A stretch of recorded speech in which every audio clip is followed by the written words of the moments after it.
Shalom. Hey, before I get started, I'm going to give all the glory and honor to Yahweh, Bahashem Yahushai, Bahashem Rakah Kodash. Double honors unto my apostles and others, a great millstone. Peace and safety to all the sincere Akiyam that's out here pushing this word in truth in all sincerity. Shalom to you all. And shalom to you sincere sisters and you new listeners that are tuning in as well.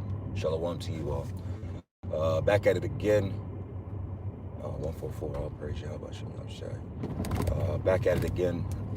Another lesson. Lord willingly, this lesson is informative in the spirit, And,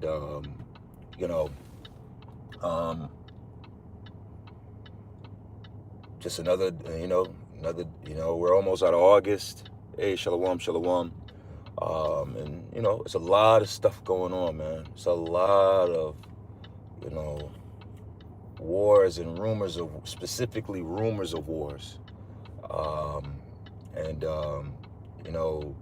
This next 100 days, it's going to be very, as I'm anticipating and watching, is going to be a very interesting period of time.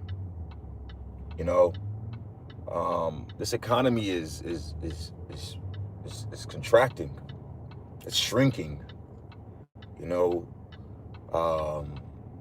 got this, them supposed to be importing, several tons of beef into the country from Argentina, which is another lie. Some are speculating that it's actually going to be horse meat. They just recently announced that they were going to have to unalive or euthanize millions of wild horses, which is ironically a part of Agenda 2025. In Agenda 2025, it speaks about unaliving or euthanizing a bunch of wild horses. I guess because there's millions of wild horses in America, There's just so many different things happening that it can become overwhelming at sometimes. The biggest thing is, again, economically, gas. They're saying that there's only but 41 days of oil reserves in America left. Canada just announced that they're not going to trade anymore. They're damn near ceasing all trades with America, and they plan on cutting off the electrical supply to America. Because I guess a big portion of the electrical that we get comes from Canada. Now, out of nowhere, this idea of a USA having a blackout has become a front page news conversation. When men like myself, starting with our apostles and elders and so many other groups of quote unquote conspiracy theorists have been hinting or speaking towards the idea of that happening being very real for years at this point. Okay? Let me give you two movies that speak greatly on the idea of a grid, of a power outage. I'm gonna give you one that goes all the way back to 2013, which if you haven't watched, I highly recommend you go watch it. And if you have watched it, it's probably a good thing to watch it again. All right, the first one came out in 2013, and it was called American Blackout. It was a National Geographic quote unquote movie / documentary. If you have not watched that, you should definitely go watch that. Now, in that movie, which came out in 2013, it highlights the what happened in a grid out, a power grid. The power grid went out of America, and they're literally showing you how the people would react. Day 1, day 2, shalom, shalom, Yahabashim, Shabrak, thumb to all you tuning in. Day 1, day 2, day 3, day 4, people in the city, people in the suburbs, people in the country, they different peoples, and different settings, and how the power outage would affect them.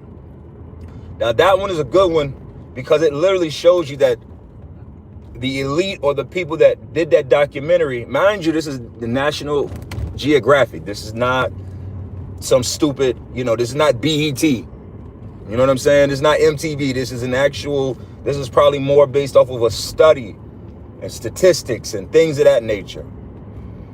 And they basically, and the fact that they're telling you that the power could be out 18 months, and you people legitimately believe that America would just sit in the dark for 18 months is part of the propaganda and the lie as well too. There's no way in hell Americans would sit in the dark for 18 months. No electricity, no internet, none of that.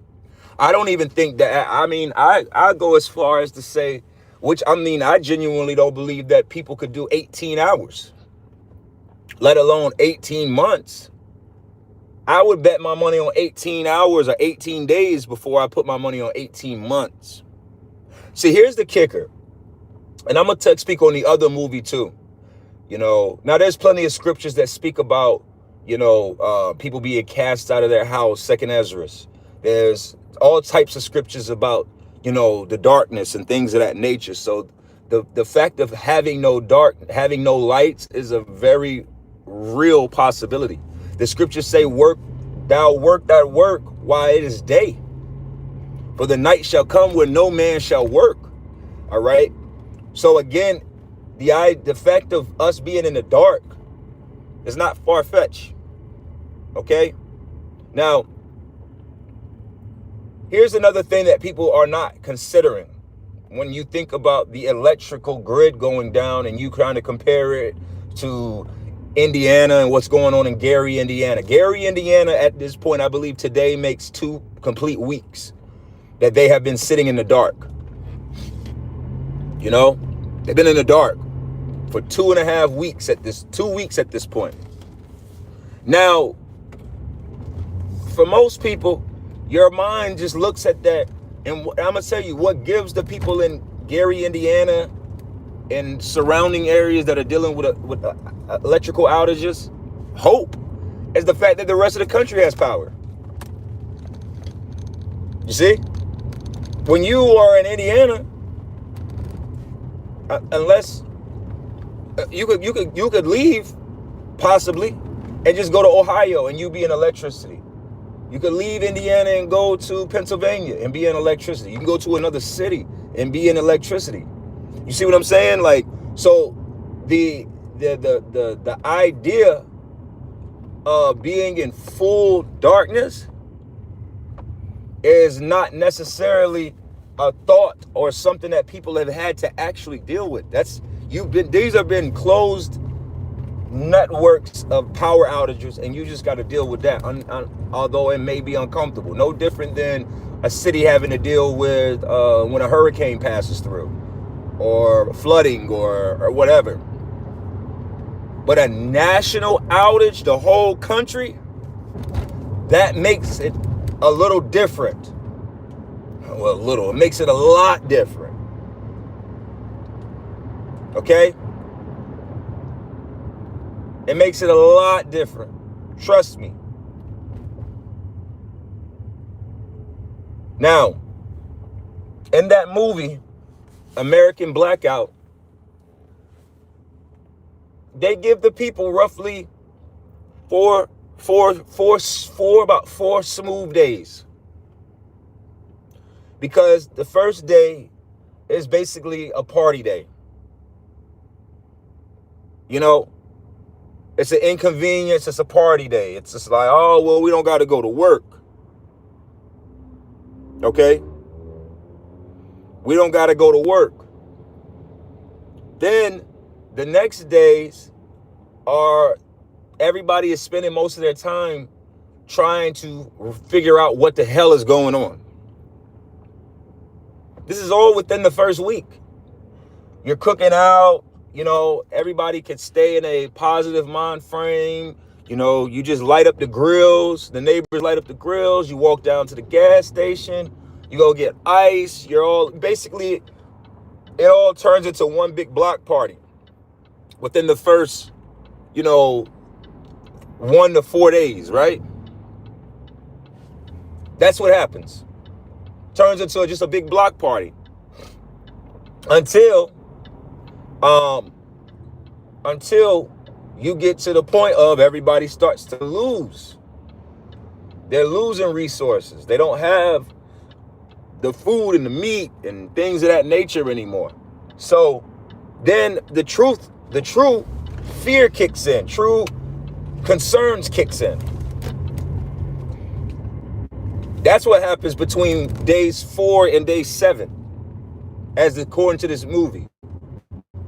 That's when the shit starts. You start to run out of stuff. You ran out of water. You ran out of, the panic is starting to kick in. So this documentary gives people roughly 4 to 7 days. That's it. You think that these people are going to sit back, relax, be comfortable, have enough faith to be able to deal with 52 weeks or 52 plus,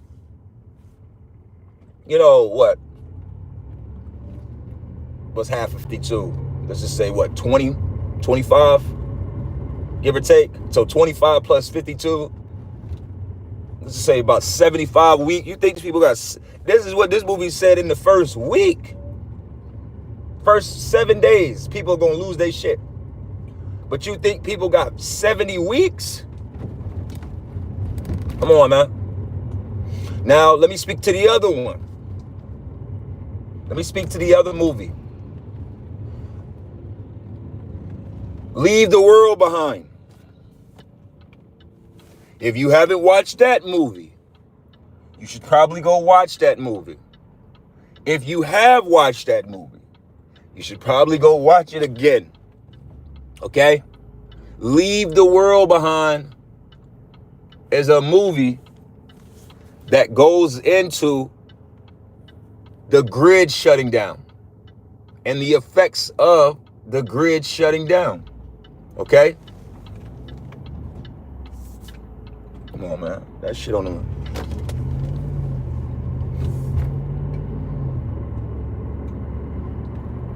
Okay?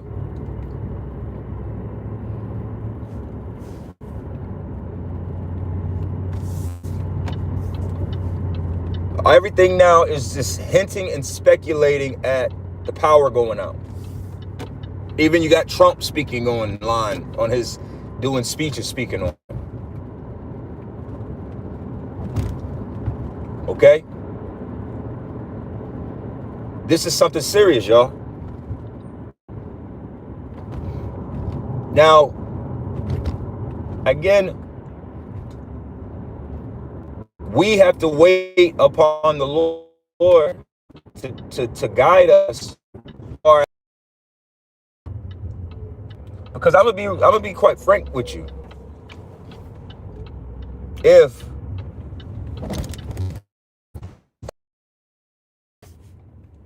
in America,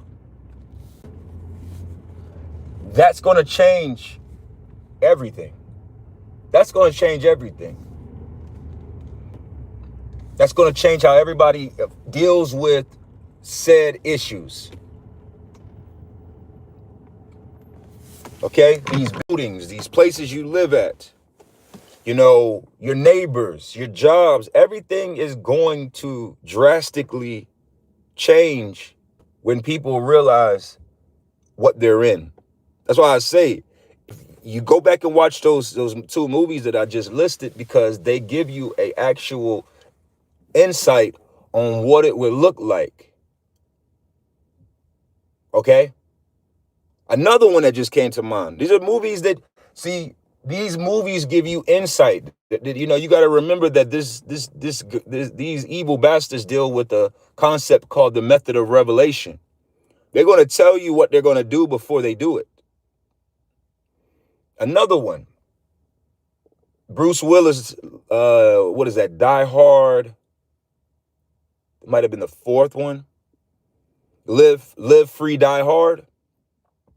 And in the movie, they go through a process. There's again, you keep hearing these terms. There was a hacker in that movie. And the hacker was basically broke the whole system down by attacking all the main sources of what give people a level of comfort that a society is built on. He attacked the water. He attacked the internet. He attacked all of these different things. I can't remember all of them. I might have to go revisit that movie myself again. All right. So again, these movies show you that, and he was a hacker in that movie. They keep telling us that several cities, water plants, hackers have been messing with. The electrical grid hackers have been messing with. So again, this is just them preparing our minds to deal with it. Now, hey, the horn. And I have a speculation on why I believe they're doing it. You got to remember in 2020, what are we in now? 2026? 2024. Okay? In 2024, you had the whole scandal with TikTok. Right? Remember, TikTok was a Chinese-owned company until America decided that they didn't want it to be. So now TikTok is now owned by America. It's an American-based app now. But look at what's happening online. If you have a TikTok, people aren't hitting the whoa and hitting the nay anymore. People aren't dancing anymore. Women don't really care about your makeup tutorials anymore. People don't care about that anymore. TikTok is legitimately just an app used for people to report what's happening and to actually just complain about what's happening. That's what it's turned into. So my speculation is that they're using these apps to gauge how angry the people are. How angry the people are, how ready the people are to revolt. And when they feel that the people are tip the pendulum into the favor of the people in the senses of anger towards them, I think they're going to shut this. I think that their goal is to cut the power off and basically humble the people. Because see, even in the midst of people that understand what's going on, there's a small sector of people. See, this is old school conspiracy theories type stuff right here that I'm about to speak on. You know, basically the three categories of people. You know, everybody's marked. You're either on the I think it's the blue list, the yellow list, or the black list or something like that. I can't remember the colors. But the one list is the group of people that they know that are easily to be indoctrinated.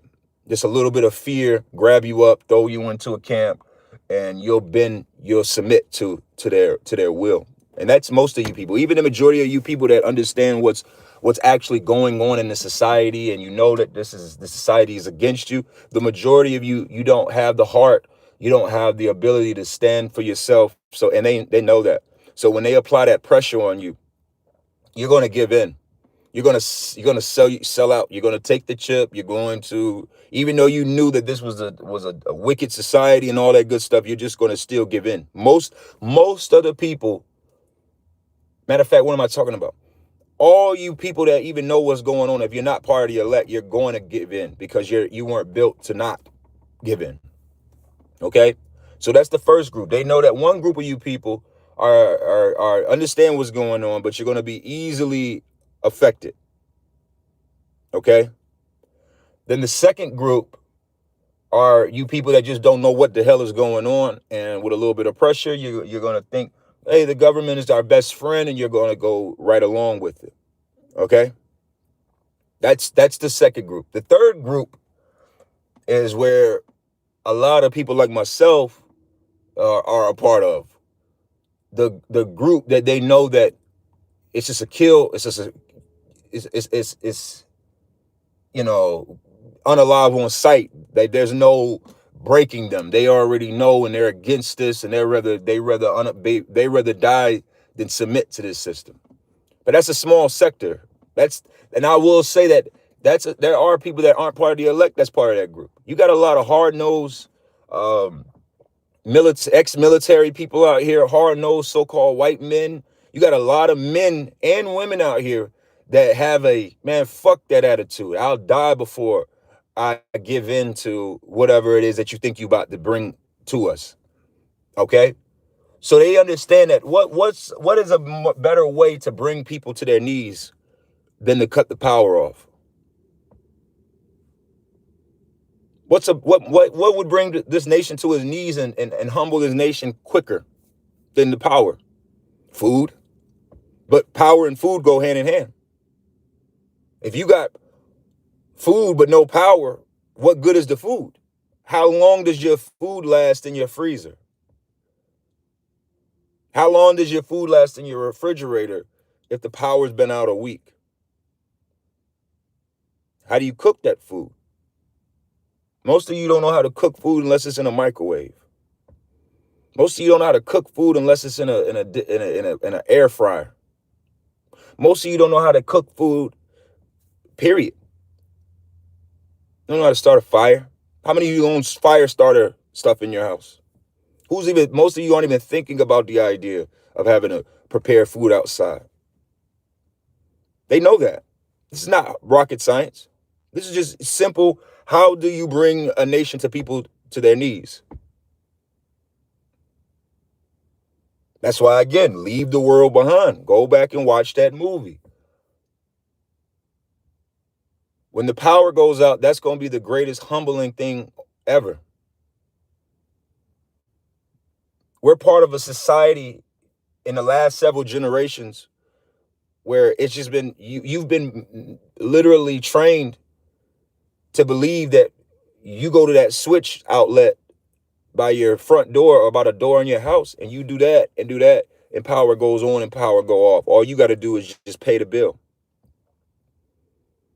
That's what most of us have always dealt with. I've never, born in 86, never not had electricity.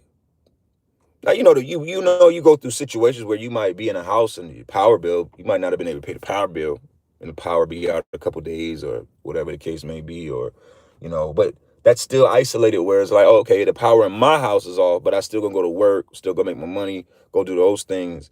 There's still those other elements. The idea of it being nowhere is a whole nother ball game.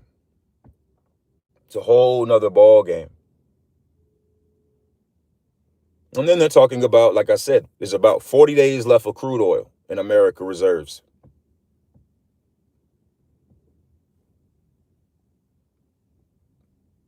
This is it, y'all.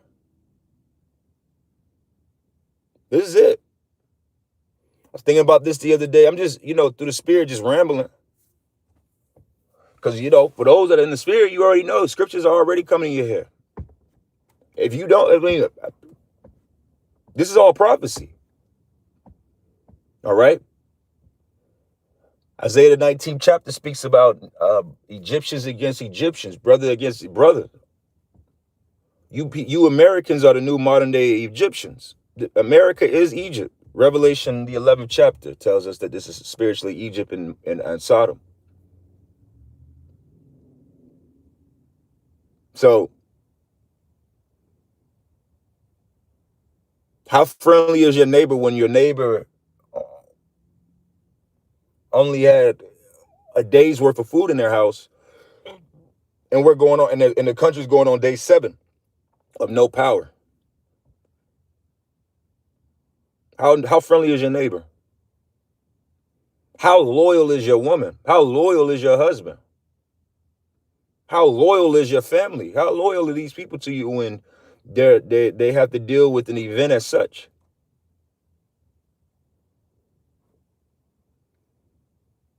What better way to cut the numbers down than to cut the power off? Let people fight for their life for a good week or 2, 3 weeks, a month, and then swoop right on in. Order out of chaos. A lot of you don't even know these sayings. Like I said, for the most part, people have been pushing these narratives to wake your simple asses up to understand what you're dealing with.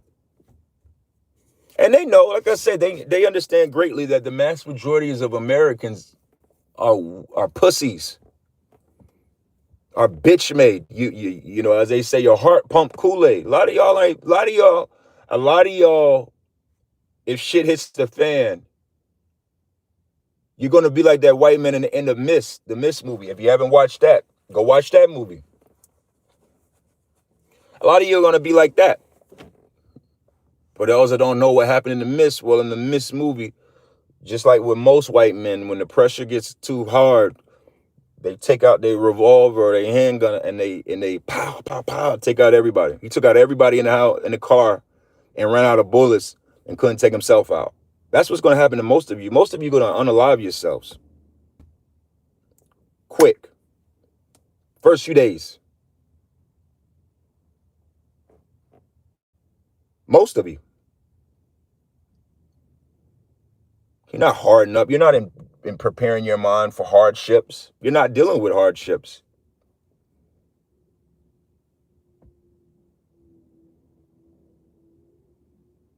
Most of you are going to give up.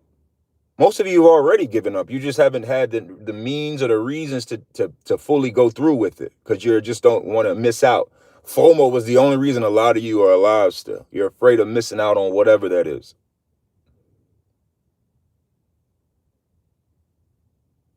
This is reality. This is where we are. Everything's a game to people until it's not. It was probably all fun and games for everybody in Gary, Indiana, until it wasn't.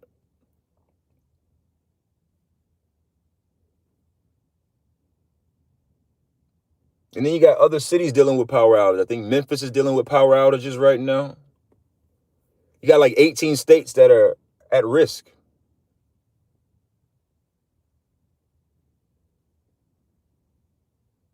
So, hey, only thing left to do is wait and get right with your how about Shimmy Shai if the spirit is dealing with you. But the most of you is not dealing with. Most of you, you're going to be casualties of war.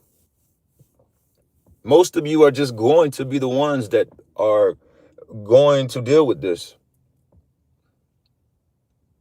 Because you've never taken the time to even prepare your mind for it. Most of you are still having stupid ass conversations. How long will you simple ones love simplicity? How long are you just going to continuously be simple?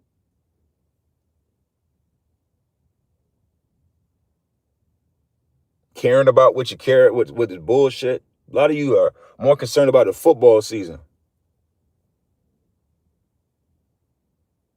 Halloween. Then they were already anticipating that this super El Nino weather pattern that we're in is anticipating us to have a more cold, wet winter time. The winter time this year is going to be extremely cold and wet, more than usual. So imagine us dealing with an extremely cold and wet winter with no electricity. You can only survive about 3 hours in extremely cold weather.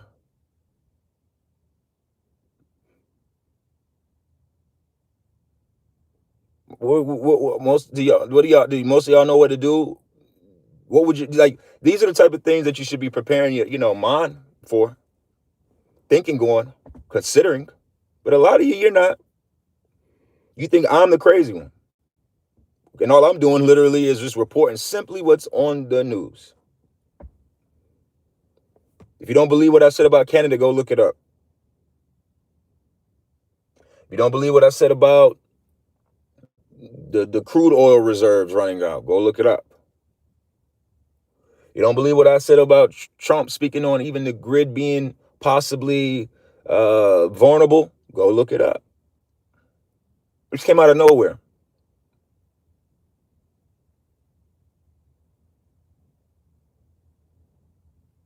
Power goes out, the internet goes out, cell phone towers go out. All of these things go out. You're not just going to be sitting in the fucking house. You're not going to be able to just go to the car, charge your phone up, right? And then still be able to do all this internet shit. So then what? How long do you sit and just wait? Because a lot of you just gonna sit. A lot of you are good trained dogs, good government trained dogs. Your first thought, if everything is what is the government? What is daddy government gonna do? Now realizing daddy government is coming to fuck you up.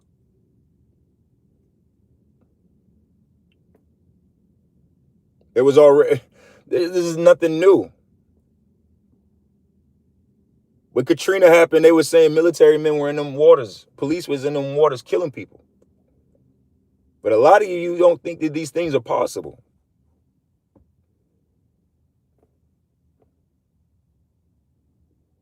We'll see. We'll see. It might be good to invest in a good flashlight. Might be good to invest in a lantern.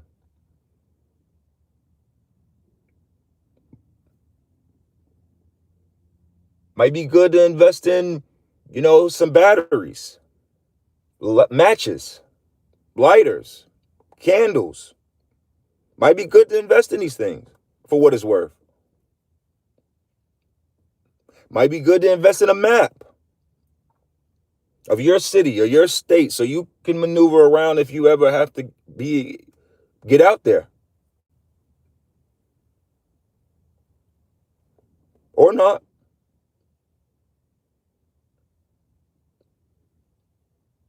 At this point,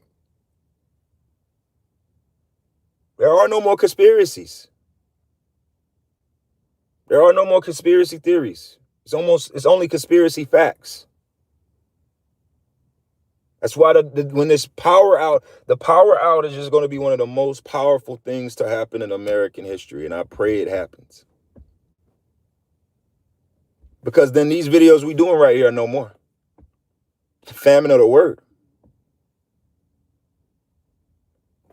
What are you going to do then?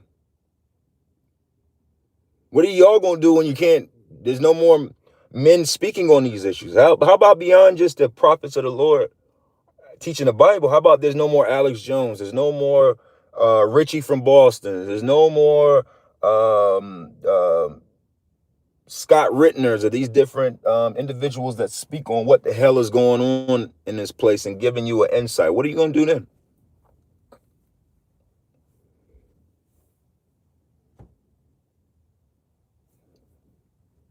Panic? Quit? A lot of you going to panic off of the fact that you can't get to your loved ones. Your wife on one side of town, your husband out of town, child on the other side of town, parents in states over. A lot of you going to panic just off of the strength of really realizing for the first time ever how isolated you are.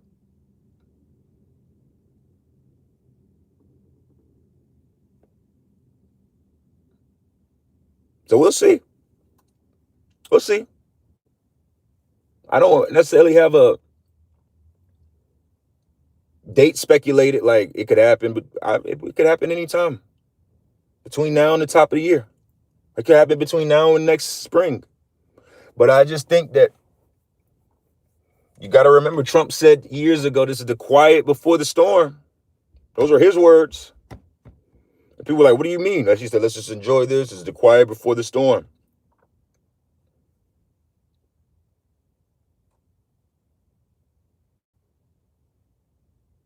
And I also find it funny. I'm going to close up here. When you go back and watch Leave the World Behind, when Ethan Hawkins and Julia Roberts was in the bed in that movie, this is the beginning scenes. He had a mug. Mind you, they live in New York. He had a mug on the table that was a 76ers mug. Now, of course, at the time, if you go back to that scene, the highlighting point, if your eyes are open to see what's going on, is the fact that there are 3 sixes throughout that scene right there. But then for me, remember this movie came out in 2024 and 2026, going to 2027. You had LeBron James just signed with the Philadelphia 76ers. 76ers have always had a level of, visuals on them or paying attention to them, but we're now dealing with a LeBron James 76ers. And they're saying that LeBron might live in New York and travel from New York to Philly. So everything is a script. Why wouldn't that be part of it? Maybe that's part of a signal to you that now we're in these times. Yesterday, the other day, we're in August. August the 20th, 1619 was when the first slave ships came to America. You want to know what the name of that first slave ship was? The White Lion. What was the ship that crashed into the shores and Leave the World Behind called? White Lion.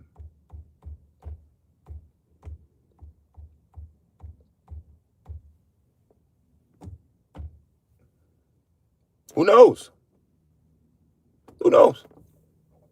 So I'm going to close this up. I want to give all the glory and honor to Yahweh, Bahashem, Yahweh Shai, Bahashem, Rakakwadash. Double honors unto my apostles and others, a great millstone. Peace and safety to all the sincere Akim, this out here pushing this word in truth and in all sincerity. Shalom.